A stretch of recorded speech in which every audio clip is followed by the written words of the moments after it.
Last week we have completed chapter 24 of Exodus. ಕಳೆದ ವಾರ ವಿಮೋಚನಾ ಕಾಂಡ 24ನೇ ಅಧ್ಯಾಯವನ್ನು ನಾವು ಮುಗಿಸಿದೆವು. Recording in progress. In that we saw God giving a second chance after the Israelites made a golden calf and Moses had to break the tablets. ಇಸ್ರಾಯೇಲರು ಬಂಗಾರದ ಬಸವವನ್ನು ಮಾಡಿ ಮತ್ತು ಮೋಶೆಯು ತಾನೇ ಹಲಿಗೆಗಳನ್ನು ಮುರಿದ ನಂತರ ದೇವರು ಎರಡನೇ ಅವಕಾಶವನ್ನು ನೀಡುವುದನ್ನು ನಾವು ಗಮನಿಸಿದೆವು. In verse 6 of chapter 34 we saw God describing who he is, his character. He is a compassionate, gracious, slow to anger, abounding in loving kindness. At the same time, he will not leave the guilty unpunished. Chapter 34 verse 6 and 7. ವಿಮೋಚನಾ ಕಾಂಡ 34ನೇ ಅಧ್ಯಾಯ 6 ಮತ್ತು 7ನೇ ವಚನಗಳಲ್ಲಿ ಕರ್ತನು ಯೆಹೋವನು ಯಾರೆಂಬುದಾಗಿ ನೋಡುತ್ತೇವೆ. ಯೆಹೋವ ಕನಿಕರವೂ ದಯೆಯೂ ಉಳ್ಳ ದೇವರು, ದೀರ್ಘಶಾಂತನು, ಪ್ರೀತಿಯು ನಂಬಿಕೆಯೂ ಉಳ್ಳವನು, ಸಾವಿರಾರು ತಲೆಗಳವರೆಗೂ ದಯೆ ತೋರಿಸುವವನು, ದೋಷ ಅಪರಾಧಗಳನ್ನು ಕ್ಷಮಿಸುವವನು, ಆದರೂ ಅಪರಾಧಗಳನ್ನು ಶಿಕ್ಷಿಸದೆ ಬಿಡದವನು. We see the balance in God's attributes. ದೇವರ ಗುಣಲಕ್ಷಣಗಳಲ್ಲಿ ಸಮತೋಲನ ವಿಷಯಗಳನ್ನು ಗಮನಿಸುತ್ತೇವೆ. We later saw that the Lord reminded them, don't make any covenant with the people of Canaan because I have made a covenant with you. In other words, you are my people. ದೇವರು ತಾನು ಇಸ್ರಾಯೇಲರಿಗೆ ಹೇಳಿದ ಮಾತು, ನೀವು ಕಾನಾನ್ಯರೊಂದಿಗೆ ಯಾವ ಒಡಂಬಡಿಕೆಯನ್ನು ಮಾಡಿಕೊಳ್ಳಬಾರದು, ನಾನೇ ನಿಮ್ಮ ದೇವರು, ನಿಮ್ಮೊಂದಿಗೆ ನಾನು ಒಡಂಬಡಿಕೆ ಮಾಡಿಕೊಂಡಿದ್ದೇನೆ ಎಂಬುದಾಗಿ ತಿಳಿಸಿದನು. The first offspring, firstborn belongs to God. We see that fact also.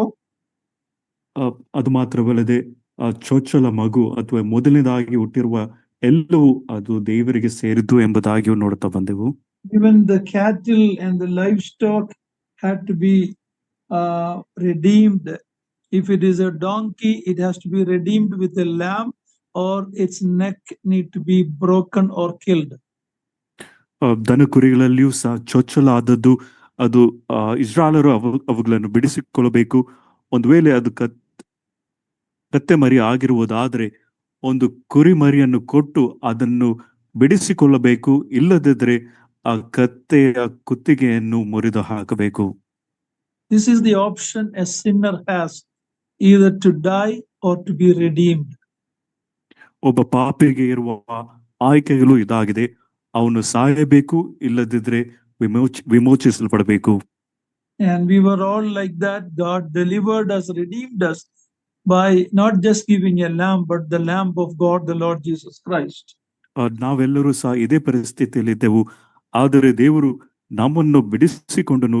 ಹೇಗೆಂಬುದಾಗಿ ನೋಡುವಾಗ ಕುರಿಮರಿ ಅಲ್ಲ, ಆದರೆ ತನ್ನ ಮಗನನ್ನೇ ಒಪ್ಪಿಸಿಕೊಡುವ ಮೂಲಕ ನಮ್ಮನ್ನು ಬಿಡಿಸಿಕೊಂಡನು. Towards the end of the chapter, we saw 40 days and nights when Moses was in the presence of the Lord, how his face was shining because of being in the presence of God. Moses couldn't see that, but other people could see that. 34ನೇ ಅಧ್ಯಾಯ ಕೊನೆ ವಚನ ಭಾಗಗಳಲ್ಲಿ ಮೋಶೆಯು 40 ದಿನ ಹಗಲಿರುಳು ಆತನು ದೇವರ ಸಾನ್ನಿಧ್ಯದಲ್ಲಿದ್ದನು ಮತ್ತು ಆತನ ಹಿಂತಿರುಗಿ ಬಂದಾಗ ಆತನ ಮುಖದಲ್ಲಿ ಪ್ರಕಾಶ ಇತ್ತು. ಮೋಶೆಯು ಇದನ್ನು ಗಮನಿಸಲಿಕ್ಕೆ ಸಾಧ್ಯವಾಗಲಿಲ್ಲ, ಆದರೆ ಜನರು ಗಮನಿಸಿದರು. That is what happens to us when we spend time with the Lord. ನಾವು ಸಹ ಕರ್ತನೊಂದಿಗೆ ಸಮಯವನ್ನು ಕಳೆಯುವಾಗ ಇದೇ ಅನುಭವ ನಮಗೂ ಉಂಟಾಗುತ್ತದೆ. Now let's go to chapter 35 verses 1 to 3. ಈಗ 35ನೇ ಅಧ್ಯಾಯ 1-3ನೇ ವಚನಕ್ಕೆ ಬರೋಣ.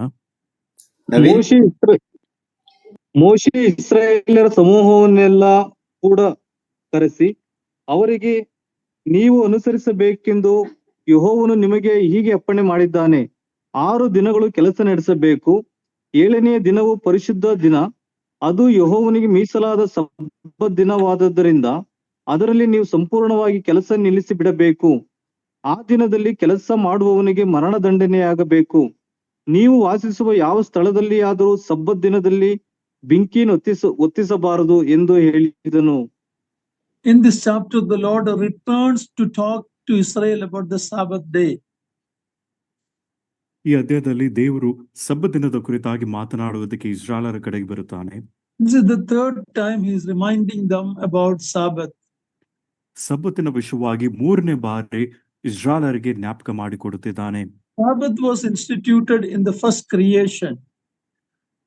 ಸಬ್ಬತ್ ದಿನವು ಮೊದಲನೇ ಸೃಷ್ಟಿಯಲ್ಲಿ ಇದು ಪರಿಚಯಿಸಲ್ಪಟ್ಟಿತು.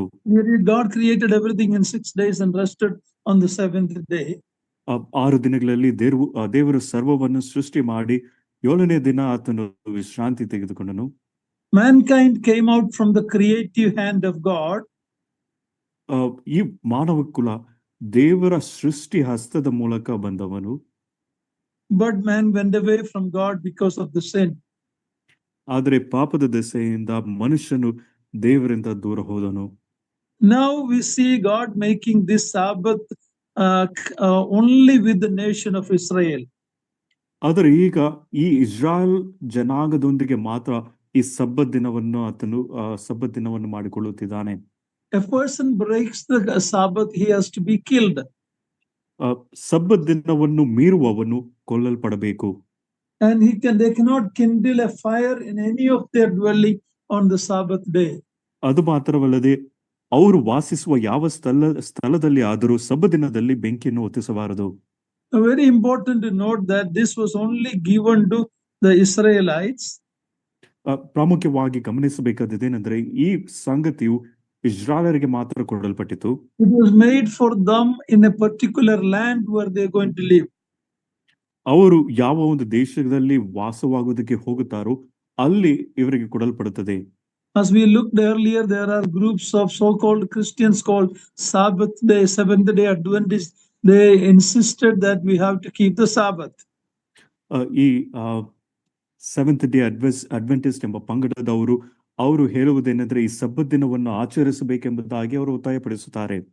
It would be very hard to carry in our society without someone working on the Sabbath day or Saturday.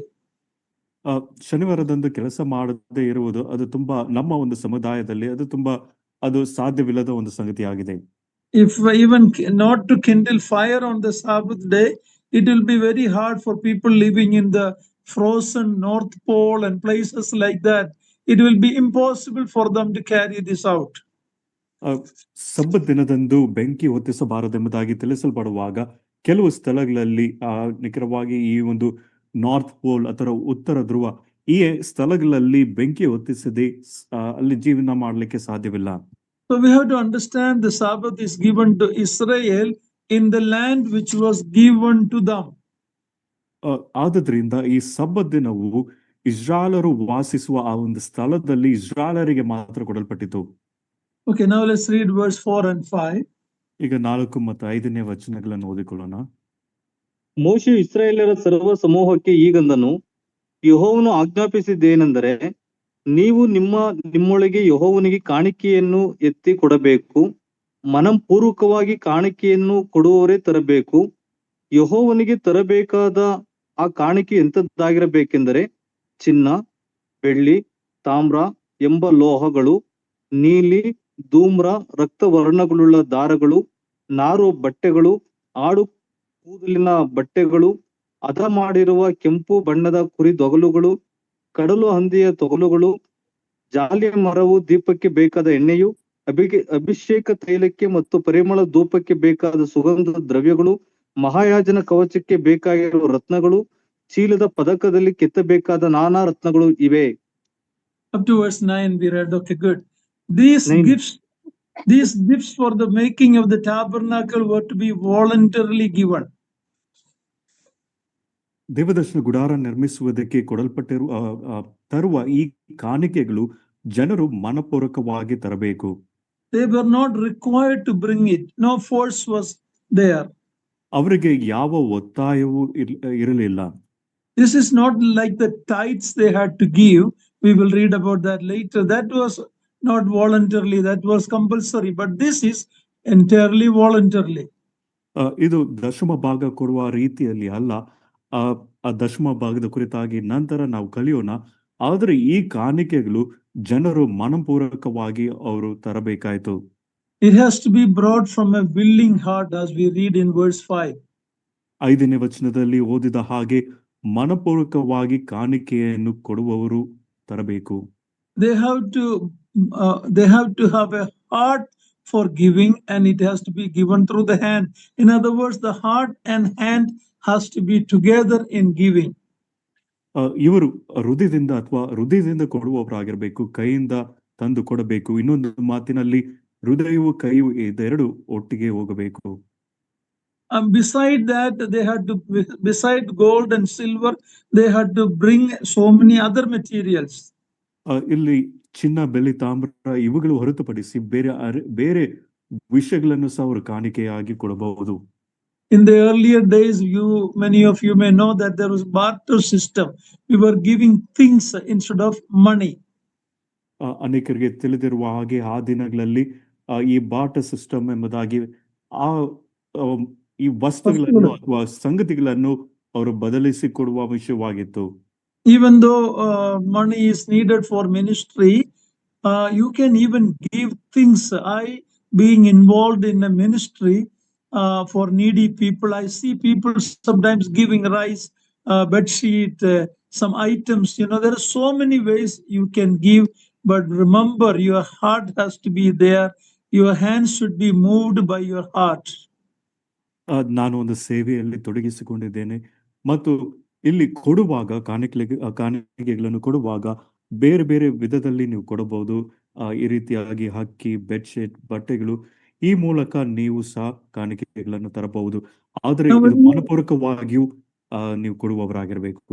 When we read this list of items they brought, a question will come: where did the children of Israel get these different articles when they were slaves in Egypt?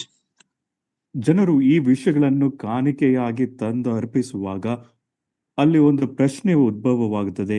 ಏನೆಂದರೆ, ಈ ಜನರು ಐಗುಪ್ತ ದೇಶದಲ್ಲಿ ಗುಲಾಮರಾಗಿದ್ದರು, ಇವರಿಗೆ ಇಂಥ ಸಾಮಗ್ರಿಗಳು ಹೇಗೆ ದೊರೆತವು?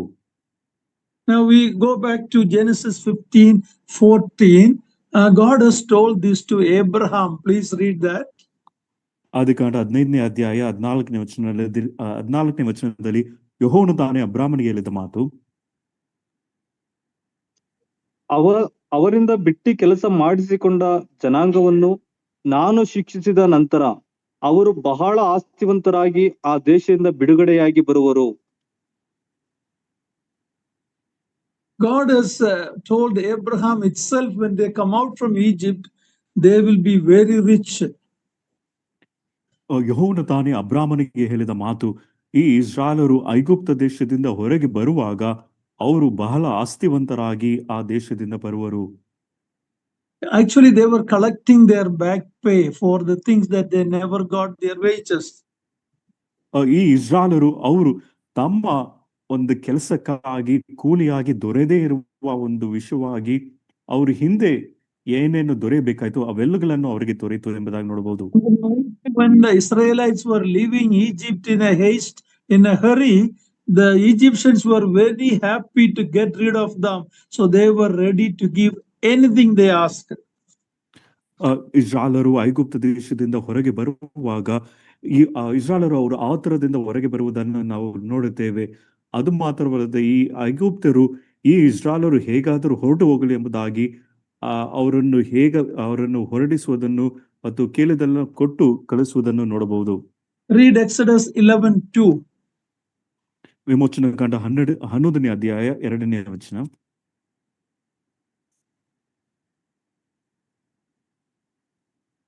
ವಿಮೋಚನ ಕಾಂಡ 11ನೇ ಅಧ್ಯಾಯ 2ನೇ ವಚನ. ಆದದರಿಂದ ಸ್ತ್ರೀ ಪುರುಷರೆಲ್ಲರೂ ತಮ್ಮ ತಮ್ಮ ನೆರೆಹೊರೆಯವರಿಂದ ಬೆಳ್ಳಿ ಬಂಗಾರದ ಒಡವೆಗಳನ್ನು ಕೇಳಿಸಿಕೊಳ್ಳಬೇಕೆಂಬುದಾಗಿ ಜನರಿಗೆ ಸ್ಪಷ್ಟವಾಗಿ ಹೇಳು ಅಂದನು. Also chapter 12, 35 and 36. 12ನೇ ಅಧ್ಯಾಯ 35-36ನೇ ವಚನ. ಇಸ್ರಾಯೇಲ್ಯರು ಮೋಶೆಯ ಮಾತಿನ ಮೇರೆಗೆ ಐಗುಪ್ತರಿಂದ ಬೆಳ್ಳಿ ಬಂಗಾರದ ಒಡವೆಗಳನ್ನು ಬಟ್ಟೆಗಳನ್ನು ಕೇಳಿಕೊಂಡರು. ಯೆಹೋವನು ಅವರ ಮೇಲೆ ಐಗುಪ್ತರಲ್ಲಿ ದಯೆಯನ್ನು ಹುಟ್ಟಿಸಿದ್ದರಿಂದ ಅವರು ಕೇಳಿಕೊಂಡದನ್ನು ಕೊಟ್ಟರು. ಹೀಗೆ ಇಸ್ರಾಯೇಲ್ಯರೆಲ್ಲರೂ ಐಗುಪ್ತರ ಸೊತ್ತನ್ನು ಸುಲುಕೊಂಡರು.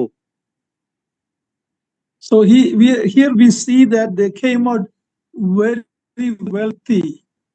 ಇಸ್ರಾಯೇಲರು ಐಗುಪ್ತ ದೇಶದಿಂದ ಹೊರಗೆ ಬಂದಾಗ ಅವರು ಬಹಳ ಆಸ್ತಿವಂತರಾಗಿ ಹೊರಗೆ ಬಂದರು.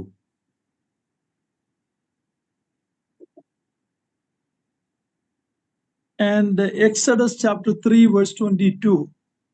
ವಿಮೋಚನ ಕಾಂಡ 3ನೇ ಅಧ್ಯಾಯ 22ನೇ ವಚನ. ನಿಮ್ಮಲ್ಲಿ ಪ್ರತಿ ಸ್ತ್ರೀಯು ನೆರೆ ಹೆಂಗಸರಿಂದಲೂ ನಿಮ್ಮ ಮನೆಯಲ್ಲಿ ಇಳುಕೊಂಡ ಹೆಂಗಸರಿಂದಲೂ ಬೆಳ್ಳಿ ಬಂಗಾರದ ಒಡವೆಗಳನ್ನು ಬಟ್ಟೆಗಳನ್ನು ಕೇಳಿಕೊಳ್ಳಲಿ. ನೀವು ಅವುಗಳನ್ನು ನಿಮ್ಮ ಗಂಡು ಹೆಣ್ಣು ಮಕ್ಕಳಿಗೆ ಹಿಡಿರಿ, ಇದರಿಂದ ಐಗುಪ್ತರನ್ನು ಸೂರೆ ಮಾಡುವಿರಿ ಅಂದನು. Yeah, God allowed them to come out very rich with all these items from Egypt, and they were to put it on their sons and daughters. Not as today people are wearing ornaments. It was all for the use of the tabernacle. ಇಸ್ರಾಯೇಲರು ಐಗುಪ್ತ ದೇಶದಿಂದ ಹೊರಗೆ ಬರುವಾಗ ಈ ರೀತಿಯಾಗಿ ಆ ಬೆಳ್ಳಿ ಬಂಗಾರ ಮತ್ತು ಬಟ್ಟೆಗಳು ಇವೆಲ್ಲವುಗಳನ್ನು ತೆಗೆದುಕೊಂಡು ಬರುವ ಹಾಗೆ ದೇವರು ತಾನೇ ಅನುಮತಿಸಿದನು.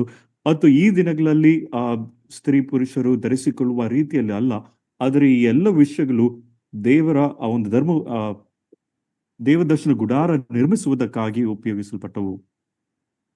Let's read verse 10 to verse 19. 10ರಿಂದ 19ನೇ ವಚನ ತನಕ ಓದಿಕೊಳ್ಳೋಣ. ನಿಮ್ಮಲ್ಲಿರುವ ಜಾಣರೆಲ್ಲರೂ ಬಂದು ಯೆಹೋವನು ಆಜ್ಞಾಪಿಸಿದವುಗಳನ್ನು ಮಾಡಬೇಕು.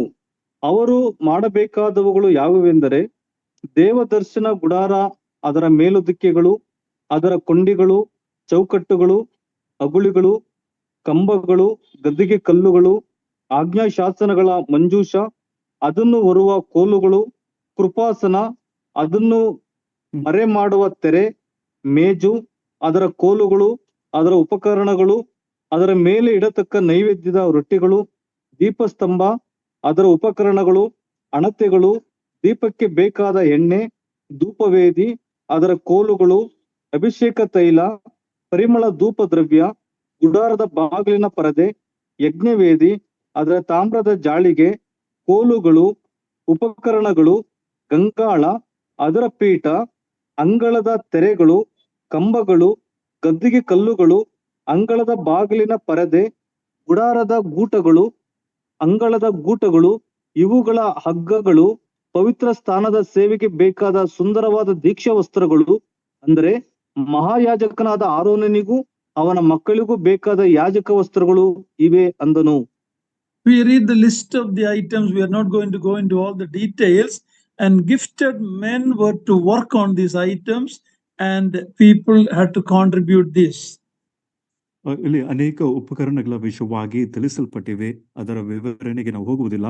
ಆದರೆ ಈ ಎಲ್ಲ ವಿಷಯಗಳನ್ನು ನಿರ್ಮಿಸುವುದಕ್ಕೆ ಜನರು ಕಾಣಿಕೆಯನ್ನು ತಂದರು ಮತ್ತು ಜಾಣರು ಅಥವಾ ಈ ಹಸ್ತಕೌಶಲ್ಯ ಉಳ್ಳವರು ಈ ಕಾರ್ಯಗಳನ್ನು ಮಾಡುವವರಾಗಿರಬೇಕು. And we read in verse 21, everyone whose heart was stirred him and everyone whose spirit moved him came and brought this contribution. Verse 21. 21ನೇ ವಚನದಲ್ಲಿ ಯಾರ್ಯಾರನ್ನು ಹೃದಯವು ಪ್ರೇರೇರಿಸಿತೋ, ಯಾರ್ಯಾರ ಮನಸ್ಸು ಸಿದ್ಧವಾಗಿತ್ತು ಅವರೆಲ್ಲರೂ ಒಂದೇ ದೇವದರ್ಶನದ ಗುಡಾರದ ಕೆಲಸಕ್ಕೋಸ್ಕರವು, ಅದರ ಸಮಸ್ತ ಸೇವೆಗೋಸ್ಕರವು, ದೀಕ್ಷಾ ವಸ್ತ್ರಗಳಿಗೋಸ್ಕರವು ಯೆಹೋವನಿಗೆ ಕಾಣಿಕೆಗಳನ್ನು ತಂದರು. God is the one, God's spirit is the one who moves our heart in doing God's work. ದೇವರ ಸೇವೆಯನ್ನು ಮಾಡುವಾಗ ದೇವರ ಆತ್ಮನು ತಾನೇ ನಮ್ಮ ಹೃದಯಗಳನ್ನು ಪ್ರೇರೇಪಿಸುವವನಾಗಿದ್ದಾನೆ. Two things we see: God's spirit moving the heart of a person, and also the person's spirit have the willingness to give. ಎರಡು ವಿಷಯಗಳನ್ನು ಗಮನಿಸಬಹುದು. ದೇವರ ಆತ್ಮನು ತಾನೇ ಮನುಷ್ಯರನ್ನು ಪ್ರೇರೇಪಿಸುತ್ತಾನೆ. ಅದು ಮಾತ್ರವಲ್ಲದೆ ಮನುಷ್ಯರ ಒಂದು ಆತ್ಮ ಅಥವಾ ಹೃದಯವು ಇದರಲ್ಲಿ ಮನಪೂರ್ವಕವಾಗಿ ಅಥವಾ ಕೊಡುವುದಕ್ಕೆ ಸಿದ್ಧ ಮನಸ್ಸುಳ್ಳವರಾಗಿರುತ್ತಾರೆ. In verse 23 we see every man who had in his possession blue and purple and scarlet material and fine linen, all of that they brought them, those who had it. 23ನೇ ವಚನದಲ್ಲಿ ಯಾರಲ್ಲಿ ನೀಲಿ ಧೂಮ್ರ ರಕ್ತ ವರ್ಣಗಳು ಎಲ್ಲ ದಾರುಗಳು ನಾರು ಬಟ್ಟೆಯು ಆಡು ಕೂದಲಿನ ಬಟ್ಟೆಯು ಅದು ಮಾಡಿದ ಕೆಂಪು ಬಣ್ಣದ ಕುರಿ ದೊಗಲುಗಳು ಇವುಗಳಲ್ಲಿ ಇದ್ದವು ಅವುಗಳನ್ನು ಆ ಜನರು ತಂದುಕೊಟ್ಟರು. God will never ask you of what you don't have. ದೇವರು ನಿಮ್ಮಲ್ಲಿ ಇಲ್ಲದೆ ಇರುವ ವಿಷಯಗಳನ್ನು ಕೇಳಿಕೊಳ್ಳುವುದಿಲ್ಲ. But what do we have is the question. That is what God wants. ಆದರೆ ನಮ್ಮಲ್ಲಿ ಏನಿದೆ ಅದೇ ಪ್ರಶ್ನೆ, ಮತ್ತು ನಮ್ಮಲ್ಲಿರುವುದೇ ದೇವರು ಕೇಳಿಕೊಳ್ಳುತ್ತಾನೆ. In the New Testament, in 2 Corinthians chapter 8 and 9, we see the principles for New Testament giving. ಕೊರಿಂಥದವರಿಗೆ ಬರೆದ 2ನೇ ಪತ್ರಿಕೆ 8 ಮತ್ತು 9ನೇ ಅಧ್ಯಾಯಗಳಲ್ಲಿ ಹೊಸ ಒಡಂಬಡಿಕೆಯ ನಿಯಮಗಳು ಕೊಡುವ ವಿಷಯದಲ್ಲಿ ಹೊಸ ಒಡಂಬಡಿಕೆ ನಿಯಮಗಳು ಏನೆಂಬುದಾಗಿ ನೋಡಬಹುದು. And it's a willing heart, it's a cheerful giver the Lord is pleased with. ಸಂತೋಷದಿಂದ ಕೊಡುವವನು ದೇವರು ಮೆಚ್ಚುಗೆ ಉಳ್ಳವನಾಗಿರುತ್ತಾನೆ. The Lord Jesus Christ himself said it is more blessed to give than to receive. ಕರ್ತನಾದ ಯೇಸು ಕ್ರಿಸ್ತನು ತಾನೇ ಹೇಳಿದ ಮಾತು, ತೆಗೆದುಕೊಳ್ಳುವುದಕ್ಕಿಂತ ಕೊಡುವುದು ಉತ್ತಮ. Now verse 25, please read 25. I'm not going to go through all the verses, read 25. ಎಲ್ಲ ವಚನ ಭಾಗಕ್ಕೆ ಹೋಗುವುದಿಲ್ಲ. ಈಗ 25ನೇ ವಚನವನ್ನು ಓದಿಕೊಳ್ಳೋಣ. ಜಾಣೆಯರಾದ ಸ್ತ್ರೀಯರು ತಮ್ಮ ಕೈಗಳಿಂದ ನೀಲಿ, ಧೂಮ್ರ, ರಕ್ತವರ್ಣಗಳುಳ್ಳ ನೂಲನ್ನು, ನಾರಿನ ನೂಲನ್ನು ನೂತು ಆ ನೂಲನ್ನು ತಂದುಕೊಟ್ಟರು. We read about gifted women spun with their hands and they brought those items. ಇಲ್ಲಿ ಜಾಣರಾದ ಸ್ತ್ರೀಯರು ಸಹ ತಮ್ಮ ಕೈಗಳಿಂದ ಅವರು ನೂಲನ್ನು ನೂತು ಆ ಕಾಣಿಕೆಗಳನ್ನು ತಂದರು. God's work is not just for men only, but for women also. ಈ ಒಂದು ಸೇವೆಯು ಅದು ಪುರುಷರಿಗೆ ಮಾತ್ರವಲ್ಲ, ಅದರ ಸ್ತ್ರೀಯರಿಗೂ ಸಹ ಕೊಡಲ್ಪಟ್ಟಿತು. In verse 27, we read the rulers brought costly stones. 27ನೇ ವಚನದಲ್ಲಿ ಅಧಿಪತಿಗಳು ಅವರು ಈ ಅಮೂಲ್ಯವಾದ ರತ್ನಗಳನ್ನು ಅವರು ತಂದರು. Whoever had it, they brought it. ಯಾರ್ಯಾರಲ್ಲಿ ಇದ್ದವು ಅವರೆಲ್ಲರೂ ತಂದು ಕೊಟ್ಟರು. When we read the book of Nehemiah, we see when the walls around Jerusalem had to be built, we see everyone had a part, men, women, rulers, the priest, everybody had a part in contributing or building the walls around Jerusalem. ನೆಹೆಮೀಯನ ಪುಸ್ತಕದಲ್ಲಿ ಯೆರೂಸಲೇಮಿನ ಗೋಡೆಯು ಬಿದ್ದು ಹೋದಾಗ ಆ ಗೋಡೆಯನ್ನು ಜೀರ್ಣೋದ್ಧಾರ ಮಾಡುವುದರಲ್ಲಿ ಸ್ತ್ರೀ ಪುರುಷರು, ಅಧಿಪತಿಗಳು, ಯಾಜಕರು ಅವರೆಲ್ಲರೂ ಸಹ ಅವರು ತಮ್ಮ ತಮ್ಮ ಪಾತ್ರವನ್ನು ವಹಿಸಿ ಅವರು ಕೆಲಸ ಮಾಡಿದರು. One second. Please wait 1 minute, okay? Okay.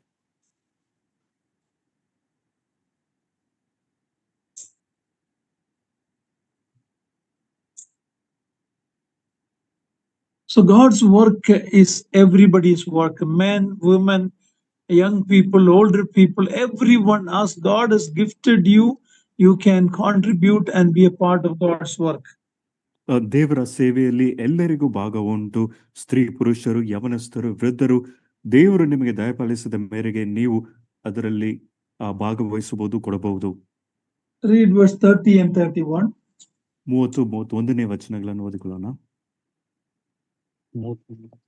ಮತ್ತು ಮೋಶೆಯು ಇಸ್ರಾಯೇಲರಿಗೆ ಹೀಗೆಂದನು, ವಿಚಿತ್ರವಾಗಿ ನಯವಾದ ಕೆಲಸಗಳನ್ನು ಕಲ್ಪಿಸುವುದಕ್ಕೂ, ಚಿನ್ನ, ಬೆಳ್ಳಿ, ತಾಮ್ರಗಳಿಂದ ಕೆಲಸ ನಡೆಸುವುದಕ್ಕೂ, ರತ್ನಗಳನ್ನು ಕೆತ್ತುವುದಕ್ಕೂ, ಮರದಲ್ಲಿ ವಿಚಿತ್ರವಾಗಿ ಕೆತ್ತನೆ ಕೆಲಸವನ್ನು ಮಾಡುವುದಕ್ಕೂ, ಬೇರೆ ಸಕಲ ವಿಧವಾದ ಶೃಂಗಾರವಾದ ಕೆಲಸವನ್ನು ಮಾಡುವುದಕ್ಕೂ ಯೆಹೋವನು ಯೆಹೂದ ಕುಲದವನಾದ ಊರನು ಮೊಮ್ಮಗನು ಉರಿಯ ಮಗನೂ ಆಗಿರುವ ಬೆಚಲೇಲನೆಂಬವನು ಗೊತ್ತಾಗಿ ನೇಮಿಸಿ ಅವನಿಗೆ ದಿವ್ಯಾತ್ಮನನ್ನು ಕೊಟ್ಟು ಬೇಕಾದ ಜ್ಞಾನ, ವಿದ್ಯಾ, ವಿವೇಕಗಳನ್ನು, ಸಕಲ ಶಿಲ್ಪ ಶಾಸ್ತ್ರ ಜ್ಞಾನವನ್ನು ಅನುಗ್ರಹಿಸಿದ್ದೇನೆ. Bezalel was the man who God equipped to make the articles.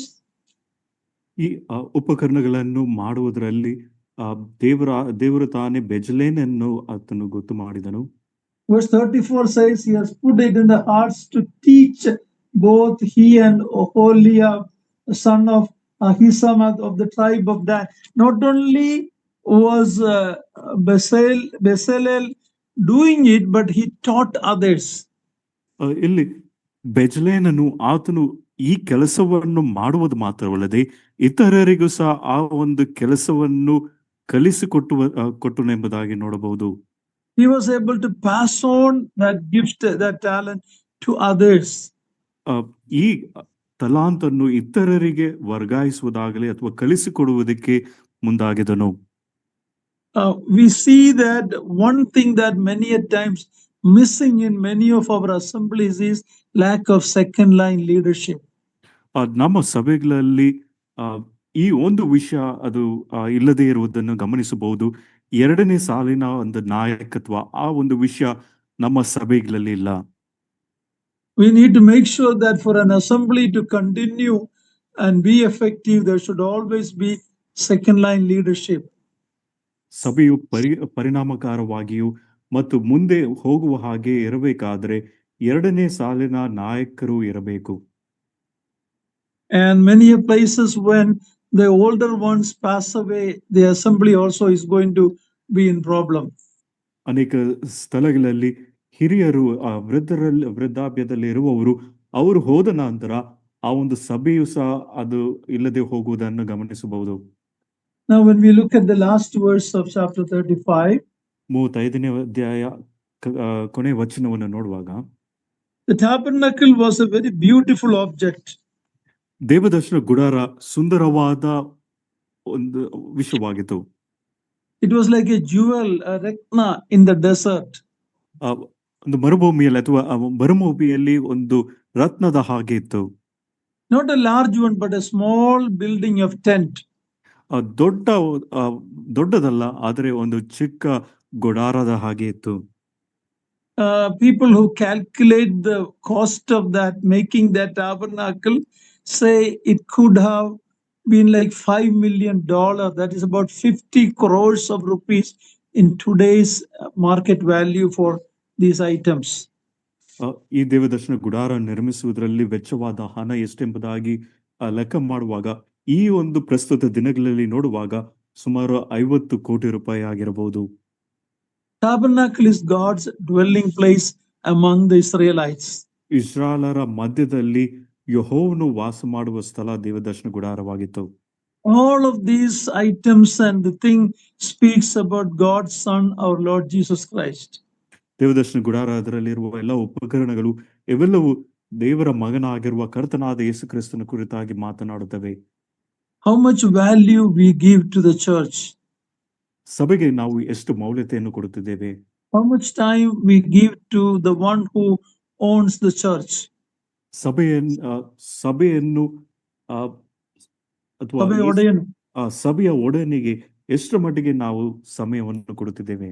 In the book of Revelation, we see God is calling the church the golden lampstands. ಪ್ರಕಟಣೆಯ ಪುಸ್ತಕದಲ್ಲಿ ಸಭೆಯು ಅದು ಬಂಗಾರದ ಒಂದು ಚಿನ್ನದ ದೀಪಸ್ತಂಭವಾಗಿ ಉಂಟು ಎಂಬುದಾಗಿ ದೇವರು ಕರೆಯುತ್ತಿದ್ದಾನೆ. That is the value we need to give to the church. ಈ ಮೌಲ್ಯತೆಯನ್ನೇ ನಾವು ಸಹ ಸಭೆಗೆ ಕೊಡಬೇಕು. Many times we fail to do that. We give our leftover, we don't give our best to the Lord. ಅನೇಕ ಸಮಯದಲ್ಲಿ ಈ ಮೌಲ್ಯತೆಯನ್ನು ಕೊಡುವುದರಲ್ಲಿ ನಾವು ಸೋತು ಹೋಗಿದ್ದೇವೆ. ನಾವು ದೇವರಿಗೆ ಸಭೆಗೆ ಉತ್ತಮವಾದದನ್ನು ಕೊಡುವುದಕ್ಕೆ ಬದಲಾಗಿ ಉಳಿದದ್ದನ್ನು ನಾವು ಕೊಡುತ್ತಿದ್ದೇವೆ. That is what Israelites did during the time of Malachi. ಇಸ್ರಾಯೇಲರು ಸಹ ಮಲಾಕಿಯ ಕಾಲದಲ್ಲಿ ಈ ಕಾರ್ಯವನ್ನೇ ಮಾಡುತ್ತಿದ್ದರು. Now let's go to chapter 36. ಈಗ 36ನೇ ಅಧ್ಯಾಯಕ್ಕೆ ಹೋಗೋಣ. Verse 1 and 2. 1 ಮತ್ತು 2ನೇ ವಚನಗಳು. ಬೆಚಲೇಲನು ಒಹೋಲಿಯಾಬನು ಎಲ್ಲವನ್ನು ಯೆಹೋವನು ಆಜ್ಞಾಪಿಸಿದ ಪ್ರಕಾರವೇ ಮಾಡುವರು ಮತ್ತು ಬೇರೆ ಜಾಣರೆಲ್ಲರೂ, ಅಂದರೆ ಯೆಹೋವನಿಂದ ಜ್ಞಾನ ವಿವೇಕಗಳನ್ನು ಹೊಂದಿ ದೇವ ಮಂದಿರವನ್ನು ನಿರ್ಮಿಸುವ ಕೆಲಸಕ್ಕೋಸ್ಕರ ಬೇಕಾದ ಸಕಲ ವಿಧವಾದ ವಸ್ತುಗಳನ್ನು ಮಾಡುವ ಕ್ರಮ ತಿಳಿದಿರುವವರು ಅವರೊಂದಿಗೆ ಕೆಲಸ ಮಾಡುವರು ಅಂದನು. Now we are returning again back to the tabernacle. ಈಗ ದೇವದರ್ಶನ ಗುಡಾರಕ್ಕೆ ನಾವು ಹಿಂತಿರುಗಿ ಬರುತ್ತಿದ್ದೇವೆ. And it is all done according to the blueprint. ಎಲ್ಲವೂ ಆ ಬ್ಲೂ ಪ್ರಿಂಟ್ ಪ್ರಕಾರ ಮಾಡಲ್ಪಡ್ತಾ ಉಂಟು. Everything has to be done according to what was shown in the mountain. ಆ ಬೆಟ್ಟದ ಮೇಲೆ ತೋರಿಸಿದ ಮಾದರಿಯ ಪ್ರಕಾರ ಎಲ್ಲವೂ ಅವರು ಮಾಡಿ ಮುಗಿಸಬೇಕು. One second, please.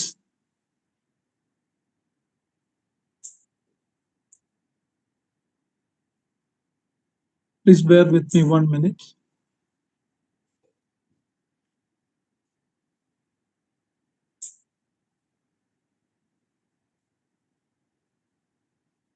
Every member of the crew, probably a large number, was engaged in the building of the tabernacle, not just these 1 or 2 names given there. ಇಲ್ಲಿ ಒಬ್ಬರು ಇಬ್ಬರು ಹೆಸರು ಮಾತ್ರ ಕೊಡಲ್ಪಟ್ಟಿದೆ, ಆದರೆ ಇವರು ಹೊರತುಪಡಿಸಿ ಇನ್ನೂ ಅನೇಕರು ದೇವದರ್ಶನ ಗುಡಾರದ ನಿರ್ಮಾಣದಲ್ಲಿ ಭಾಗಿಯಾಗಿದ್ದರು. God gave them wisdom and understanding, but the man in charge was Bezalel. ಇಲ್ಲಿ ದೇವರು ಎಲ್ಲರಿಗೂ ಜ್ಞಾನ ವಿವೇಕಗಳನ್ನು ಕೊಟ್ಟನು, ಆದರೆ ಬೆಜಲೇನನು ಆ ಒಂದು ಮುಂದಾಳತ್ವವನ್ನು ಅಥವಾ ನಾಯಕತ್ವವನ್ನು ವಹಿಸಿದನು. Very important, if you are serving the Lord grudgingly, do not do it. ದೇವರನ್ನು ಒಂದು ವೇಳೆ ಬೇಸರದಿಂದ ನೀವು ಸೇವೆ ಮಾಡುವುದಾದರೆ ನೀವು ಮಾಡಬಾರದು ಆ ರೀತಿಯಾಗಿ. God's work requires heart as well as hand. ದೇವರ ಸೇವೆಯಲ್ಲಿ ಹೃದಯವು ಮತ್ತು ಹಸ್ತವು ಇವೆರಡೂ ಅವಶ್ಯವಿದೆ.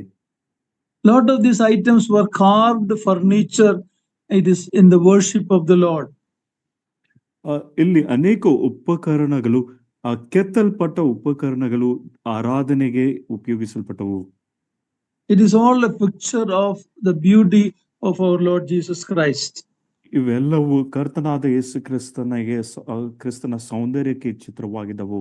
For these men who worked on it, this was not just a job for them. ಈ ಉಪಕರಣಗಳನ್ನು ಮಾಡುವ ಈ ಜನರಿಗೆ ಇದು ಸಾಧಾರಣವಾದ ಒಂದು ಕೆಲಸದ ರೀತಿಯಾಗಿರಲಿಲ್ಲ. They were not watching the clock and see when our work will be over, like today when we work in an office or in a factory. ನಾವು ಕಚೇರಿಗಳಲ್ಲಿ ಅಥವಾ ಕಂಪನಿಲಿ ನಾವು ಕೆಲಸ ಮಾಡುವಾಗ ನಾವು ಗಡಿಯಾರವನ್ನು ನೋಡಿ ನಾವು ಕೆಲಸ ಮಾಡುತ್ತೇವೆ. ಆ ರೀತಿಯಾಗಿ ಈ ಜನರು ಈ ದೇವದರ್ಶನ ಗುಡಾರವನ್ನು ನಿರ್ಮಿಸುತ್ತಿರಲಿಲ್ಲ. They were not belonging to a labor union with their rights and their right to protest, to go on strike, nothing like. They put their heart into the work. ಇಲ್ಲಿ ಇವರು ಒಂದು ಕಾರ್ಮಿಕ ಸಂಘವಾಗಿ ಮತ್ತು ಅವರ ಒಂದು ಹಕ್ಕಿಗಾಗಿ ಈ ರೀತಿಯಾಗಿ ಅವರು ಯಾವ ವಿಷಯವನ್ನು ಮಾಡಲಿಲ್ಲ, ಆದ್ರೆ ಅವರ ತಮ್ಮ ಹೃದಯವನ್ನು ಇದಕ್ಕೆ ಕೊಡುವವರಾಗಿರಬೇಕಾಯಿತು. Now remember, they were slaves in Egypt. They probably didn't have anything they owned in there. ಜ್ಞಾಪಕ ಮಾಡಿಕೊಳ್ಳಿರಿ, ಈ ಇಸ್ರಾಯೇಲರು ಐಗುಪ್ತ ದೇಶದಲ್ಲಿ ಗುಲಾಮರಾಗಿದ್ದರು, ಆದ್ರೆ ಇವರಿಗೆ can you repeat the second sentence? They didn't have any much possessions there. ಅಲ್ಲಿ ಅವರಿಗೆ ಯಾವ ಆಸ್ತಿಯೂ ಇರಲಿಲ್ಲ. And now they just came in and God gave them these riches suddenly. ಆದರೆ ಅವರು ಹೊರಗೆ ಬಂದಾಗ ದೇವರು ತಕ್ಷಣ ಅವರಿಗೆ ಈ ಆಸ್ತಿಯನ್ನು ದಯಪಾಲಿಸಿದನು. Normally when we suddenly get money, we become rich. We may not want to let it go. ಸಾಧಾರಣವಾಗಿ ನಾವು ತಕ್ಷಣವೇ ನಾವು ಐಶ್ವರ್ಯವಂತರಾಗುವುದಾದ್ರೆ ನಾವು ಆ ಐಶ್ವರ್ಯವನ್ನು ಬಿಡುವುದಕ್ಕೆ ನಮಗೆ ಮನಸ್ಸಿರುವುದಿಲ್ಲ. But now they are ready to give it. ಆದ್ರೆ ಈಗ ಈ ಜನರು ಅವುಗಳನ್ನು ಕೊಟ್ಟು ಬಿಡುವುದಕ್ಕೆ ಸಿದ್ಧರಾಗಿದ್ದರು. That is how we should be when we are in the work of the Lord. ದೇವರ ಸೇವೆಯಲ್ಲಿಯೂ ಸಹ ನಾವಿರುವಾಗ ಈ ರೀತಿಯಾಗಿ ನಾವು ಇರಬೇಕು. Now let's read up to verse 5. 5ನೇ ವಚನ ತನಕ ಓದಿಕೊಳ್ಳೋಣ. Actually up to verse 7. Please read verse 3 to 7. 3ರಿಂದ 7ನೇ ವಚನ ತನಕ. ಬೆಚಲೇಲನು, ಒಹೋಲಿಯಾಬನು ಮತ್ತು ಯಾರ್ಯಾರ ಹೃದಯದಲ್ಲಿ ಯೆಹೋವನು ಆ ಜ್ಞಾನವನ್ನು ಇಟ್ಟಿದ್ದನೋ, ಯಾರ್ಯಾರನ್ನು ಈ ಕೆಲಸ ಮಾಡುವುದಕ್ಕೆ ಹೃದಯ ಪ್ರೇರೇಪಿಸಿತೋ ಆ ಜಾಣರೆಲ್ಲರನ್ನು ಮೋಶೆ ತನ್ನ ಹತ್ತಿರಕ್ಕೆ ಕರೆಸಿದನು. ಅವರು ದೇವ ಮಂದಿರವನ್ನು ನಿರ್ಮಿಸುವ ಕೆಲಸಕ್ಕೆ ಇಸ್ರಾಯೇಲ್ಯರು ತಂದಿದ್ದ ಕಾಣಿಕೆಗಳನ್ನೆಲ್ಲ ಮೋಶೆ ಕೈಯಿಂದ ತೆಗೆದುಕೊಂಡರು. ಇಸ್ರಾಯೇಲ್ಯರು ಪ್ರತಿದಿನದ ಒತ್ತಾರೆಯಲ್ಲಿ ಮೋಶೆಯ ಬಳಿಗೆ ಬಂದು ಹೆಚ್ಚು ಕಾಣಿಕೆಗಳನ್ನು ಮನಪೂರ್ವಕವಾಗಿ ಕೊಡುತ್ತಿದ್ದರು. ಆಗ ದೇವ ಮಂದಿರದ ಕೆಲಸವನ್ನು ನಡೆಸುತ್ತಿದ್ದ ಆ ಜಾಣರೆಲ್ಲರೂ ತಮ್ಮ ತಮ್ಮ ಕೆಲಸಗಳನ್ನು ಬಿಟ್ಟು ಮೋಶೆ ಬಳಿಗೆ ಬಂದು ಅವನಿಗೆ ಯೆಹೋವನು ಆಜ್ಞಾಪಿಸಿದ ಕೆಲಸಕ್ಕೆ ಬೇಕಾದದಕ್ಕಿಂತಲೂ ಬಹಳ ಹೆಚ್ಚಾಗಿ ಜನರು ಕಾಣಿಕೆಗಳನ್ನು ತರುತ್ತಿದ್ದಾರೆಂದು ಹೇಳಲಾಗಿ, ಮೋಶೆ ದೇವ ಮಂದಿರದ ಕೆಲಸಕ್ಕಾಗಿ ಯಾವ ಪುರುಷನಾಗಲಿ ಸ್ತ್ರೀಯಾಗಲಿ ಇನ್ನು ಮುಂದೆ ಯಾವುದನ್ನು ಸಿದ್ಧಪಡಿಸಬಾರದೆಂದು ಅಪ್ಪಣೆ ಮಾಡಿ ಪಾಳೆಯದಲ್ಲಿ ಪ್ರಕಟಿಸಿ ಜನರ ಕಾಣಿಕೆಗಳನ್ನು ನಿಲ್ಲಿಸಿ ಬಿಟ್ಟನು. ಕೆಲಸವನ್ನೆಲ್ಲ ಮಾಡುವುದಕ್ಕೆ ಸಾಕಾಗುವುದಕ್ಕಿಂತಲೂ ಹೆಚ್ಚಾದ ಸಾಮಗ್ರಿ ಇತ್ತು. This is an amazing thing we are reading here about their giving. ಇಲ್ಲಿ ಈ ಜನರು ಕೊಡುವ ವಿಷಯದಲ್ಲಿ ನಾವು ತುಂಬಾ ಅದ್ಭುತವಾದ ವಚನವನ್ನು ನಾವು ಓದುತ್ತಿದ್ದೇವೆ. First of all, we saw that they did the work with enthusiasm. ಮೊದಲನೇದಾಗಿ ಅವರು ಈ ಕೆಲಸವನ್ನು ತುಂಬಾ ಉತ್ಸುಕತೆಯಿಂದ ಮಾಡುತ್ತಿದ್ದರು. They were not going to their work to feed their stomach, but they are working for the Lord. ಇಲ್ಲಿ ಅವರು ತಮ್ಮ ಒಂದು ಹೊಟ್ಟೆಪಾಡಿಗಾಗಿ ಕೆಲಸ ಮಾಡುತ್ತಿಲ್ಲ, ಆದರೆ ದೇವರ ಸೇವೆಯನ್ನು ಅವರು ದೇವರ ಕೆಲಸವನ್ನು ಮಾಡುತ್ತಿದ್ದಾರೆ. They did it with enthusiasm. ತುಂಬಾ ಉತ್ಸುಕತೆಯಿಂದ ಆಸಕ್ತಿಯಿಂದ ಕೆಲಸ ಮಾಡಿದರು.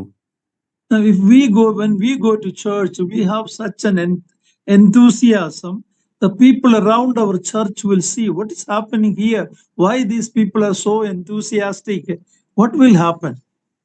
ನಾವು ಇಂಥ ಒಂದು ಆಸಕ್ತಿಯಿಂದ ಉತ್ಸುಕತೆಯಿಂದ ಸಭೆಗೆ ಹೋಗುವುದಾದ್ರೆ ಸುತ್ತಲಿರುವ ಜನರು ಇದನ್ನು ನೋಡಿ ಯಾಕೆ ಈ ರೀತಿಯಾಗಿ ಸಂತೋಷದಿಂದ ಉತ್ಸುಕತೆಯಿಂದ ಹೋಗುತ್ತಿದ್ದಾರೆ ಎಂಬುದಾಗಿ ಅವರು ಕೇಳುವಾಗ ಅಲ್ಲಿ ನಡೆಯಬಹುದಾದ ವಿಷಯಗಳೇನು? It would bring a revival in our midst.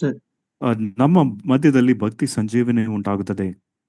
But unfortunately, many times when we, especially those of us who preach from the front, when we look at the face of the people sitting in the church, many a times it's a sad picture. ಆದರೆ ನಾವು ಸಭೆಯಲ್ಲಿ ನಾವು ನೋಡುವಾಗ ವಿಶೇಷವಾಗಿ ಮುಂದೆ ವೇದಿಕೆ ಮುಂದೆ ಬಂದು ಮಾತನಾಡುವವರು ವಿಶ್ವಾಸಿಗಳ ಮುಖವನ್ನು ನೋಡುವಾಗ ತುಂಬಾ ಬೇಸರವಾಗುತ್ತದೆ. No wonder we don't have such revivals among us. If we do God's work with enthusiasm among us, what a difference it will make. ನಾವು ಉತ್ಸುಕತೆಯಿಂದ ಆಸಕ್ತಿಯಿಂದ ದೇವರ ಸೇವೆಯನ್ನು ಮಾಡುವುದಾದ್ರೆ ಎಂತಹ ಒಂದು ವ್ಯತ್ಯಾಸವನ್ನು ಅಲ್ಲಿ ಉಂಟು ಮಾಡುತ್ತದೆ. God's work is to be done with joy and happiness. ದೇವರ ಸೇವೆಯನ್ನು ಆನಂದದಿಂದಲೂ ಸಂತೋಷದಿಂದಲೂ ಮಾಡುವವರಾಗಿರಬೇಕು. Romans 14:5, please read that. ರೋಮ ಪತ್ರಿಕೆ 14ನೇ ಅಧ್ಯಾಯ 5ನೇ ವಚನ.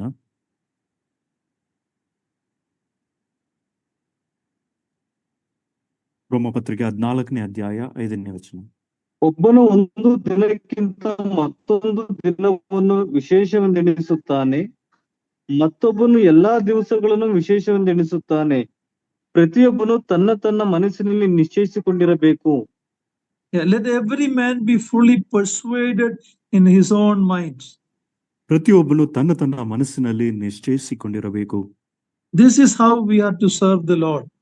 ಈ ರೀತಿಯಾಗಿ ನಾವು ದೇವರ ಸೇವೆಯನ್ನು ಮಾಡುವವರಾಗಿರಬೇಕು. We should be persuaded that because we want to serve, we wanted to please Him. ನಾವು ದೇವರನ್ನು ಮೆಚ್ಚಿಸಬೇಕು, ದೇವರನ್ನು ಸೇವೆ ಮಾಡಬೇಕೆಂಬುದಾಗಿ ನಮ್ಮ ಮನಸ್ಸಿನಲ್ಲಿ ನಿಶ್ಚಯಿಸಿಕೊಂಡಿರಬೇಕು. 1 Corinthians 9:16 tells us, Apostle Paul is telling, woe to me if I don't preach the gospel. ಕೊರಿಂಥದವರಿಗೆ ಬರೆದ ಪತ್ರಿಕೆ 9ನೇ ಅಧ್ಯಾಯ 16ನೇ ವಚನದಲ್ಲಿ 1 ಕೊರಿಂಥ 9:16 ನಾನು ದೇವರ ಸ್ವಾರ್ಥೆಯನ್ನು ಸಾರದೇ ಇದ್ದರೆ ನನಗೆ ಅಯ್ಯೋ ಎಂಬುದಾಗಿ ಪೌಲನು ಹೇಳುತ್ತಿದ್ದಾನೆ. Brothers and sisters, do you and I have such a desire to share the gospel, to do the work of God? What an impact, what a change, what a revival will happen in our midst, in our assemblies. We have such an eagerness. ಇಂಥ ಉತ್ಸುಕತೆ ಆಸಕ್ತಿ ನಮ್ಮಲ್ಲಿಯೂ ನಮ್ಮ ಸಭೆಗಳಲ್ಲಿಯೂ ನಾವು ಮಾಡುವ ಸೇವೆಯಲ್ಲಿ ಇರುವುದಾದರೆ ಅದು ಎಂಥ ಒಂದು ಪರಿಣಾಮಕಾರಿಯನ್ನು ಉಂಟು ಮಾಡುತ್ತದೆ. ನಾವು ಸ್ವಾರ್ಥೆಯನ್ನು ಮತ್ತು ದೇವರ ಸೇವೆಯನ್ನು ಉತ್ಸುಕತೆಯಿಂದ ನಾವು ಮಾಡುವವರಾಗಿರಬೇಕು. In verse 3 to 5, we saw another important thing that the leader Moses is telling people not to bring any more for the work of tabernacle. 3ನೇ ವಚನದಿಂದ 5ನೇ ವಚನದಲ್ಲಿ ಅಲ್ಲಿ ದೇವದರ್ಶನ ಗುಡಾರ ನಿರ್ಮಿಸುವುದಕ್ಕಾಗಿ ಇನ್ನು ಕಾಣಿಕೆಗಳನ್ನು ತರಬೇಡಿರಿ ಎಂಬುದಾಗಿ ಮೋಶೆ ಜನರಿಗೆ ಹೇಳುತ್ತಿದ್ದಾನೆ. Can you imagine that? Have you ever heard your elders telling that in our assemblies? We have more than what we need, don't bring any more. When was the last time we heard something when there was a need among God's people? ದೇವರ ಮಧ್ಯದಲ್ಲಿ, ದೇವರ ಸೇವೆಯ ಮಧ್ಯದಲ್ಲಿ ಅಥವಾ ಜನರ ಮಧ್ಯದಲ್ಲಿ ಅಗತ್ಯವಿದ್ದು ಯಾವಾಗ ನೀವು ಈ ರೀತಿಯಾಗಿ ಇನ್ನು ಕಾಣಿಕೆಗಳನ್ನು ತರಬೇಡಿರಿ, ನಮಗೆ ಅಗತ್ಯಕ್ಕಿಂತ ಹೆಚ್ಚಾಗಿ ನಮಗೆ ಇದೆ ಎಂಬುದಾಗಿ ಪ್ರಕಟಿಸಲ್ಪಟ್ಟಿದ್ದು ಯಾವಾಗ ನೀವು ಕೇಳಿದ್ದೀರಿ? And this is what was happening here. They brought a great deal more than what was needed to build the furniture for and furnish the tabernacle. And they brought more than what was needed joyfully. And if that happens in our midst, some believers do. I know that they give sacrificially, they give, but many a times this is not how we are. ಕೆಲವು ಸಮಯದಲ್ಲಿ ವಿಶ್ವಾಸಿಗಳು ಅವರು ತುಂಬಾ ತ್ಯಾಗದಿಂದ ಅವರು ಕೊಡುವವರಾಗಿದ್ದಾರೆ. ಆದ್ರೆ ಬಹುತೇಕರು ಅವರು ಆ ರೀತಿಯಾಗಿಲ್ಲ. ಆದ್ರೆ ಇಲ್ಲಿ ಮೋಶೆಯು ಹೇಳಿದ್ದೇನೆಂದ್ರೆ ಇನ್ನೂ ಜನರು ಆ ಕಾಣಿಕೆಗಳನ್ನು ತರಬಾರದು, ನಿಲ್ಲಿಸಿಬಿಟ್ಟನು. The people were urged not to give, and they have to be restrained and told that they have brought enough. ಇಲ್ಲಿ ಜನರು ಕಾಣಿಕೆಗಳನ್ನು ತರುವಾಗ ನಿಲ್ಲಿಸಿ ಬಿಡಬೇಕಾಯ್ತು. ಅವರು ಅಗತ್ಯಕ್ಕಿಂತ ಹೆಚ್ಚಾಗಿ ಕೊಡಲ್ಪಟ್ಟಿದೆ ಎಂಬುದಾಗಿ ಅವರಿಗೆ ತಿಳಿಸಲ್ಪಡಬೇಕಾಯಿತು. Not only while building the tabernacle, in the building of the temple, whether it was David's time, bringing all the items needed, or Solomon's time, no, they brought joyfully. And David is telling God, what have we given you other than what you have given us? It is from your hand we received, and we are only giving back what an attitude you and I should have. ದೇವದರ್ಶನ ಗುಡಾರದ ನಿರ್ಮಿಸುವ ವಿಷಯದಲ್ಲಿ ಮಾತ್ರವಲ್ಲದೆ ದೇವಾಲಯವು ನಿರ್ಮಿಸುವ ವಿಷಯದಲ್ಲಿಯೂ ಸಹ ದಾವಿದನ ಕಾಲದಲ್ಲಾಗಲಿ ಅಥವಾ ಸೊಲೊಮೋನನ ಕಾಲದಲ್ಲಾಗಲಿ ಅವರು ಸಂತೋಷದಿಂದ ಕೊಡುವವರಾಗಿದ್ದರು. ಮತ್ತು ದಾವಿದನು ಹೇಳಿದ ಮಾತು, ನಾವು ಏನನ್ನು ಕೊಟ್ಟಿದ್ದೇವೆ, ನಿನ್ನಿಂದ ಸ್ವೀಕರಿಸಿದ ಸಂಗತಿಗಳನ್ನೇ ನಾವು ಹಿಂತಿರುಗಿ ಕೊಟ್ಟಿದ್ದೇವೆ ಎಂಬುದಾಗಿ ಜನರು ಸಂತೋಷದಿಂದ ಕೊಡುವವರಾಗಿದ್ದರು. Even what God has given to give back, we have difficulty. But this time, the Israelites gladly, again, like I mentioned, they were slaves. They didn't own much in Egypt. But when it came to their hand, they were happy to give it. ದೇವರು ನಮಗೆ ಕೊಟ್ಟಿರುವ ವಿಷಯಗಳಲ್ಲೇ ನಾವು ಹಿಂತಿರುಗಿ ಕೊಡುವುದಕ್ಕೆ ನಮಗೆ ಕಷ್ಟವಾಗಿದೆ. ಆದರೆ ಇಲ್ಲಿ ಇಸ್ರಾಯೇಲರ ಕುರಿತಾಗಿ ನೋಡುವಾಗ ಐಗುಪ್ತ ದೇಶದಲ್ಲಿ ಅವರು ಗುಲಾಮರಾಗಿದ್ದರು. ಆದರೆ ಅವರಿಗೆ ಆಸ್ತಿ ಬಂದಾಗ ಅವರು ಮನಪೂರ್ವಕವಾಗಿ ಅವರು ಕೊಡುವವರಾಗಿದ್ದರು. It will not be wrong to say that many of the financial problem among God's people is because of the lack of giving.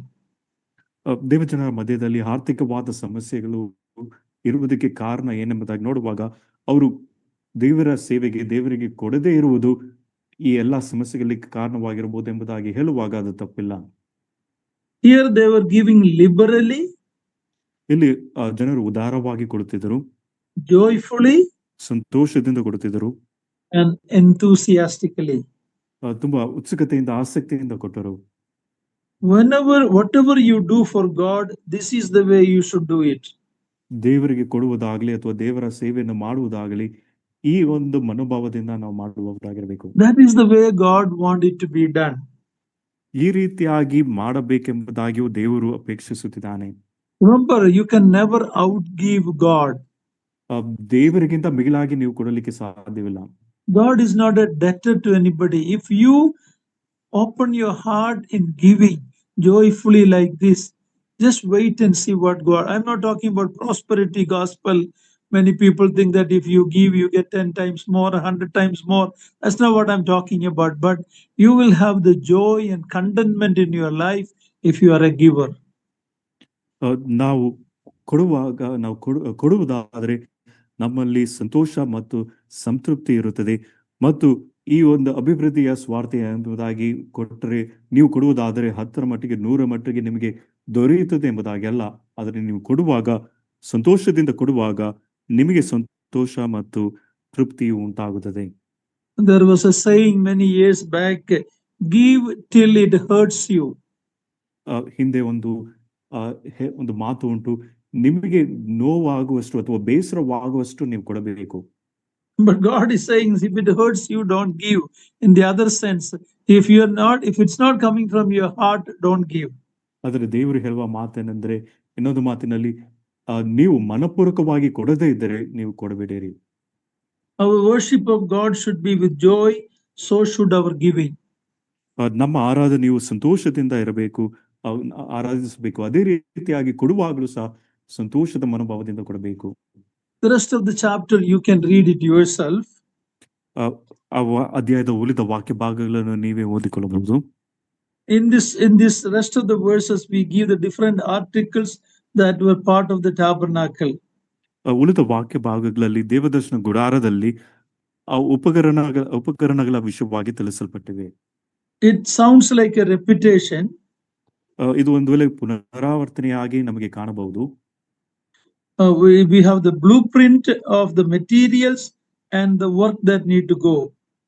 ಅಲ್ಲಿ ಆ ಉಪಕರಣಗಳ ಒಂದು ನಕ್ಷೆ ಮತ್ತು ಅಲ್ಲಿ ಯಾವ್ಯಾವ ಸಾಮಗ್ರಿಗಳು ಇರಬೇಕೆಂಬ ವಿವರಣೆಗಳು ಕೊಡಲ್ಪಟ್ಟಿವೆ. Every wise-hearted man among them wrote the work of the tabernacle, and in verse 8 we read that. 8ನೇ ವಚನದಲ್ಲಿ ಆ ಕೆಲಸದವರಲ್ಲಿದ್ದ ಜಾಣರೆಲ್ಲರೂ ಆ ಒಂದು ಕೆಲಸವನ್ನು ಮಾಡುವವರಾಗಿದ್ದರು.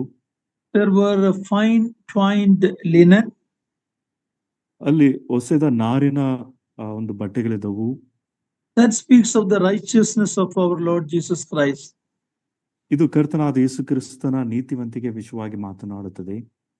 That is with what we are clothed. ಇದರಿಂದಲೇ ನಾವು ಸಹ ನಮಗೆ ವಸ್ತ್ರವಾಗಿ ನಮಗೆ ಧರಿಸಿಕೊಳ್ಳಲ್ಪಟ್ಟಿದ್ದೇವೆ. Christ is adequate to meet all our needs. ನಮ್ಮ ಅಗತ್ಯತೆಯನ್ನು ಪೂರೈಸುವುದಕ್ಕೆ ಕ್ರಿಸ್ತನು ಸಾಕಾಗಿದ್ದಾನೆ. He is able to save us to the uttermost. ತುಂಬಾ ಒಂದು ಕ್ಷೀಣವಾದ ಒಂದು ಸ್ಥಳದಿಂದಲೂ ನಮ್ಮನ್ನು ರಕ್ಷಿಸುವುದಕ್ಕೆ ಸಾಕಾಗಿದ್ದಾನೆ. He is able to deliver us. He is able to keep us. ಆತನು ನಮ್ಮನ್ನು ಬಿಡಿಸಿ ನಮ್ಮನ್ನು ಕಾಯುವುದಕ್ಕೂ ಶಕ್ತನಾಗಿದ್ದಾನೆ. The curtains of goat's hair and covering of ram's skin and the boards and the sockets also speak of the person of Christ in one way or other. ಇಲ್ಲಿ ಆ ಒಂದು ಗುಡಾರದ ಒಂದು ಬಟ್ಟೆಗಳಾಗಿ goat's hair, ಈ ಒಂದು ಕುರಿಗಳ ಒಂದು ಕೂದಲುಗಳು, the covering of the ram's skin, ಮತ್ತು ಈ ಟಗರಿನ ಒಂದು ಚರ್ಮ, ಈ ಒಂದು ಹೊದಿಕೆಯು, it all speaks about Christ in one way or other. ಈ ಎಲ್ಲಾ ವಿಷಯಗಳು ಕ್ರಿಸ್ತನ ಕುರಿತಾಗಿ ಒಂದಲ್ಲ ಒಂದು ರೀತಿಯಲ್ಲಿ ಮಾತನಾಡುತ್ತವೆ. It was 30 cubits long, 10 cubits wide. 30 ಮೊಳ ಉದ್ದ ಮತ್ತು 10 ಮೊಳ ಅಗಲವಾಗಿತ್ತು. It was made of acacia wood and the boards were overlaid with gold, as we have seen earlier. ನಾವು ಹಿಂದೆ ಕಲಿತ ಹಾಗೆ ಇವೆಲ್ಲವೂ ಜಾಲಿ ಮರದಿಂದ ಮಾಡಲ್ಪಟ್ಟು ಮತ್ತು ಅದಕ್ಕೆ ಚಿನ್ನದ ಒಂದು ತಗಡಿನಿಂದ ಹೊದಿಸಲ್ಪಟ್ಟಿತು. The wood speaks about the humanity of our Lord Jesus Christ.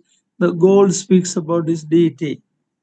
ಇಲ್ಲಿ ಆ ಮರವು ಕರ್ತನಾದ ಯೇಸು ಕ್ರಿಸ್ತನ ಮನುಷ್ಯತ್ವದ ಕುರಿತಾಗಿ ಮಾತನಾಡುತ್ತದೆ ಮತ್ತು ಬಂಗಾರ ಅಥವಾ ಚಿನ್ನ ಅದು ಕರ್ತನ ದೈವತ್ವದ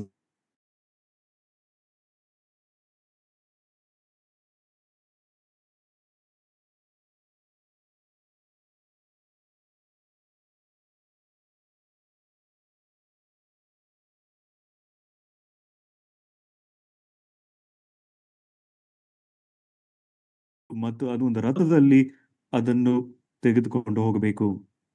And the articles were to be carried on the shoulders of the priest of the tribe of Levi. Other articles. ಮತ್ತು ಈ ಉಳಿದ ಉಪಕರಣಗಳು ಈ ಲೇವಿ ಕುಲದಲ್ಲಿರುವ ಯಾಜಕರು ಅವುಗಳನ್ನು ತಮ್ಮ ಒಂದು ಭುಜದ ಮೇಲೆ ಹೊತ್ತುಕೊಂಡು ಹೋಗಬೇಕು. The tabernacle had an inner veil that separated the main tabernacle into 2 compartments. ಈ ದೇವದರ್ಶನ ಗುಡಾರದಲ್ಲಿ ಒಳಗೆ ಒಂದು ಪರದೆ ಇತ್ತು. ಆ ಒಂದು ಪರದೆಯು ಒಂದು 2 ಸ್ಥಳವನ್ನು ಅದು ಬೇರ್ಪಡಿಸುವಂತದಾಗಿದೆ. The smaller compartment was called the Holy of Holies and the larger compartment was called the Holy Place. ಇಲ್ಲಿ ಆ ಚಿಕ್ಕ ಒಂದು ಭಾಗವು ಅದು ಪರಿಶುದ್ಧ ಸ್ಥಳವಾಗಿಯೂ ಮತ್ತು ಒಳಗಡೆ ಇದ್ದ ಒಂದು ವಿಶಾಲವಾದ ಒಂದು ಸ್ಥಳವು ಅದು ಮಹಾಪರಿಶುದ್ಧ ಸ್ಥಳವಾಗಿಯೂ. We may have difficulty understanding what all this meant, but in one way or other it speaks about the person and the work of the Lord Jesus Christ. ಇವೆಲ್ಲವೂ ಕರ್ತನಾದ ಯೇಸು ಕ್ರಿಸ್ತನ ವ್ಯಕ್ತಿ ಮತ್ತು ಆತನ ಕೆಲಸದ ಕುರಿತಾಗಿ ಒಂದಲ್ಲ ಒಂದು ರೀತಿಯಲ್ಲಿ ಮಾತನಾಡುತ್ತವೆ. And that separation was there in the Old Testament, but when Jesus Christ died on the cross, that curtain was rent and that place became one. It is all holy of the holies today. We have access to his presence through the Lord Jesus Christ, our great high priest. ಹಳೆ ಒಡಂಬಡಿಕೆಯಲ್ಲಿ ಈ ಬೇರ್ಪಡುವಿಕೆ ಇತ್ತು, ಪರಿಶುದ್ಧ ಸ್ಥಳ, ಮಹಾಪರಿಶುದ್ಧವಾದ ಸ್ಥಳ.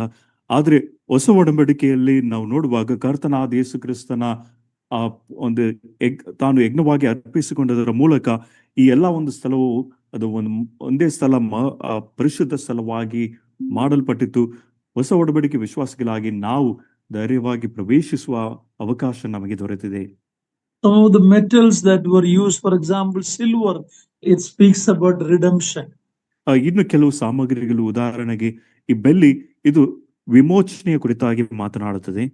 The wood speaks about the humanity of Jesus Christ. ಆ ಮರವು ಕರ್ತನಾದ ಯೇಸು ಕ್ರಿಸ್ತನ ಮನುಷ್ಯತ್ವದ ಕುರಿತಾಗಿ ಮಾತನಾಡುತ್ತದೆ. The gold speaks about his deity. ಚಿನ್ನ ದೇವರ ಕರ್ತನ ದೈವತ್ವದ ವಿಷಯವಾಗಿ ಮಾತನಾಡುತ್ತದೆ. The last word talks about bronze. ಕೊನೆ ವಚನದಲ್ಲಿ ತಾಮ್ರದ ಕುರಿತಾಗಿ ನೋಡಬಹುದು. That speaks about the Calvary where he sacrificed himself. Bronze is a picture of the altar. ಇಲ್ಲಿ ತಾಮ್ರ ಎಂಬುದಾಗಿ ಹೇಳುವಾಗ ಅದು ಯಜ್ಞವೇದಿಯನ್ನು ಸೂಚಿಸುವಂತದ್ದಾಗಿದೆ. ಕರ್ತನಾದ ಯೇಸು ಕ್ರಿಸ್ತನು ಸಹ ಕಲ್ವಾರಿ ಶಿಲುವೆ ಮೇಲೆ ತಾನು ಯಜ್ಞವಾಗಿ ಅರ್ಪಿಸಿಕೊಂಡನು. ಇದರ ವಿಷಯವಾಗಿ ತಾಮ್ರವು ಮಾತನಾಡುತ್ತದೆ. It is beyond my capacity to understand all of this, but as we meditate on all this, we see how blessed, how beautiful is our Lord, and how wonderful is what he has done for us. ಈ ಎಲ್ಲಾ ವಿಷಯಗಳನ್ನು ಅಧ್ಯಯನ ಮಾಡುವಾಗ ಇವುಗಳನ್ನು ಗ್ರಹಿಸುವುದಕ್ಕೆ ಅದು ನನ್ನಿಂದ ಅಸಾಧ್ಯವಾಗಿದೆ. ಆದ್ರೆ ಆ ಎಲ್ಲಾ ವಿಷಯಗಳನ್ನು ನಾವು ಕಲಿಯುವಾಗ ನಮ್ಮ ಕರ್ತನಾದ ಯೇಸು ಕ್ರಿಸ್ತನ ಎಷ್ಟು ಧನ್ಯನಾಗಿದ್ದಾನೆ ಮತ್ತು ಆತನ ಕೃತ್ಯಗಳು ಎಷ್ಟು ಅದ್ಭುತವಾಗಿವೆ. Tabernacle is made for the wilderness journey. ದೇವದರ್ಶನ ಗುಡಾರ ಒಂದು ಅರಣ್ಯ ಪ್ರದೇಶದ ಯಾತ್ರೆಗಾಗಿ ಮಾಡಲ್ಪಟ್ಟಿತು. They had to move it from place to place as they pitched their tents. ಇಸ್ರಾಯೇಲರು ಅವರು ಒಂದು ಸ್ಥಳದಿಂದ ಮತ್ತೊಂದು ಸ್ಥಳಕ್ಕೆ ಅವರು ಡೇರೆಗಳನ್ನು ಹಾಕುವಾಗ ಈ ದೇವದರ್ಶನ ಗುಡಾರವೂ ಸಹ ಅದೇ ರೀತಿಯಾಗಿ ಅವರು ತೆಗೆದುಕೊಂಡು ಹೋಗಬೇಕಾಯಿತು. It was much later that David wanted to build a temple, a permanent structure, and God didn't allow him to do, but he prepared and collected everything, and God allowed his son Solomon to build that glorious temple in Jerusalem. ಆದರೆ ನಂತರ ಕಾಲದಲ್ಲಿ ನೋಡುವಾಗ ದಾವಿದನು ದೇವರಿಗಾಗಿ ಒಂದು ದೇವಾಲಯವನ್ನು ನಿರ್ಮಿಸಬೇಕೆಂಬುದಾಗಿ ಆತ ನಿಶ್ಚಯಿಸಿದನು. ಆದರೆ ದೇವರು ಅನುಮತಿಸಲಿಲ್ಲ. ಸೊಲೊಮೋನನು ತಾನು ಈ ಒಂದು ದೇವಾಲಯವನ್ನು ನಿರ್ಮಿಸಿದನು. ಆದ್ರೆ ದಾವಿದನು ತಾನು ಈ ಎಲ್ಲಾ ವಿಷಯಗಳನ್ನು ಎಲ್ಲಾ ಸಾಮಗ್ರಿಗಳನ್ನು ಆತನು ಕೂಡಿಸಿ ಎಲ್ಲಾ ಸಿದ್ಧತೆಯನ್ನು ಮಾಡಿ ಹೋದನು. Those items are not there. The temple is not there today among Israel, but we are the temple of the living God. The New Testament church, what a privileged people we are. ಈಗ ಆ ದೇವದರ್ಶನ ಒಂದು ದೇವಾಲಯವಾಗ್ಲಿ ಅಥವಾ ಉಪಕರಣಗಳಾಗ್ಲಿ ಯಾವುದು ಇಲ್ಲ. ಹೊಸ ಒಡಂಬಡಿಕೆ ವಿಶ್ವಾಸಿಗಳಾಗಿ ನಾವೇ ದೇವರ ಒಂದು ಮಂದಿರವಾಗಿದ್ದೇವೆ. The holy God dwells in us. ಪರಿಶುದ್ಧನಾದ ದೇವರು ನಮ್ಮಲ್ಲಿ ವಾಸವಾಗಿದ್ದಾನೆ. May these thoughts help us to understand about our worship, our motivation for serving God, in our giving, everything. We have wonderful lessons we can learn from this. ಈ ಒಂದು ಆಲೋಚನೆಗಳು ನಮ್ಮ ಒಂದು ಆರಾಧನೆ ಹೇಗಿದೆ ಮತ್ತು ನಮ್ಮ ಒಂದು ಸೇವೆಯ ಒಂದು ಮನೋಭಾವನೆ ನಾವು ಹೇಗೆ ಕೊಡುತ್ತಿದ್ದೇವೆ, ಇದರ ವಿಷಯವಾಗಿ ನಾವು ಪರೀಕ್ಷಿಸಿಕೊಳ್ಳೋಣ. May God's name be glorified. ದೇವರ ನಾಮಕ್ಕೆ ಮಹಿಮೆ ಉಂಟಾಗಲಿ.